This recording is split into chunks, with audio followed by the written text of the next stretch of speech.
Now, Chief Cabinet Secretary Musalia has urged Commonwealth nations to work together to implement reforms that will strengthen the existing multilateral trade links among the nations as a lesson from the disruptions brought about by the Russia-Ukraine crisis. He spoke while representing the president in the ongoing Commonwealth Trade and Investment Summit in London.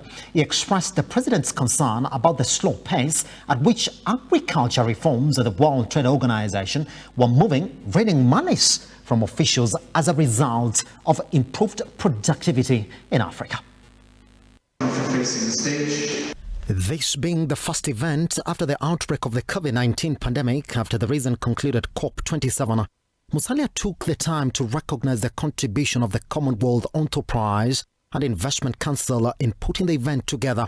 First on his priority list was the call for the Commonwealth nations to make sure that education systems in their respective nations promoted creativity needed to compete in the international trade arena. More effort, therefore, must also be placed in making our education systems fit for purpose in a never-changing, globally competitive context.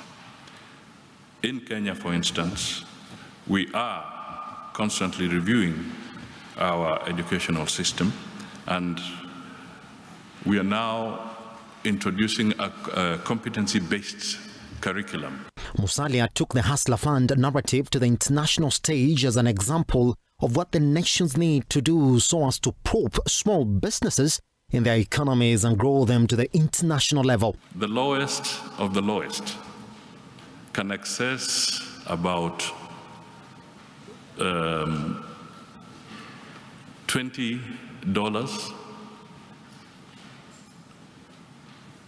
be able to trade with it, turn it around, and we have provided a facility where at a personal level, if you are doing it well, you can borrow up to $500. Now that looks pocket change for most of you here, or it sounds like pocket change, but I can tell you that within the Commonwealth, there's that segment out there. That is where the bulk of the people are, and they must have access to credit to be able to trade and therefore multiply and grow into the bigger traders that we want. The Chief CS has further challenged the Commonwealth nations to prioritize inter-trade with the potential to realize $2 trillion by 2030 once all the back-end limiting factors are sorted out. Commonwealth's global exports of goods and services stood at $3.75 trillion US, representing about 15% of the world trade. The value of intra-Commonwealth trade in goods and services stood at $673 billion US. And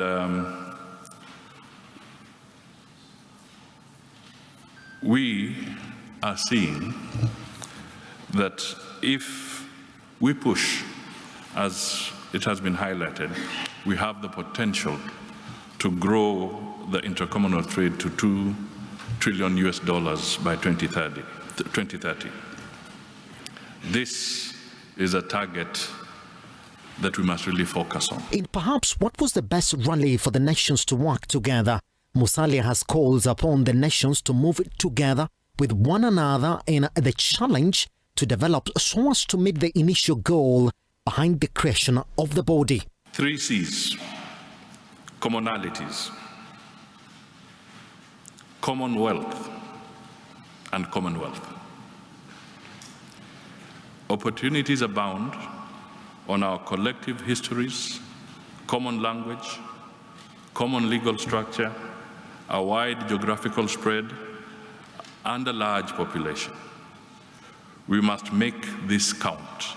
UK Chief Secretary of Trade has also challenged the nations to work with the young population to provide both the market and the market solutions that are much needed for the bloc to succeed.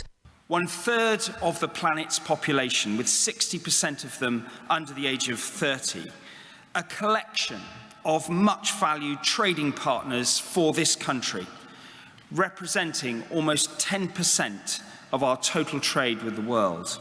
For Liquor Business, Simba, Elijah Charles Kiage.